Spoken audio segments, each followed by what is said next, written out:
titular antes da segunda. Você acha que nesse novo momento está tudo aberto nessa disputa entre o vaga no gol? Olha, eu acho que eu matei muito mais que eu ainda, né? Eu tenho que entrar sempre que tiver oportunidade, tentar aproveitar. Os dias que eu passei aqui, pude desfrutar bastante com os companheiros, nos treinamentos, na concentração.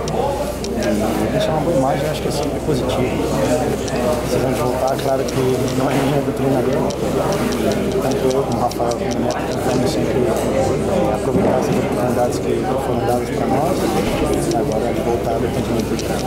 A seleção brasileira agora só 2015, já com competições oficiais na Copa América, eliminatórias para a Copa do Mundo. Você acha que o Brasil está conseguindo recuperar a confiança no seu? Eu acho que a confiança de vitórias, eu acho que o Mundial foi sofrido para todos, mas eu acho que tem que dar a volta por cima. Hoje o futebol é muito rápido, muito dinâmico, você tem que aprender com os erros e tentar corrigir. Isso exige trabalho, exige tempo, e cada partida a gente leva com muita seriedade, porque a gente sabe que a responsabilidade é muito grande de vestir a camisa da seleção.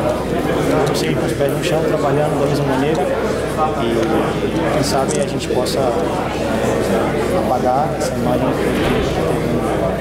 Muito obrigado. Bruno Junqueira é meu amigo. Bruninho, gente boa, né?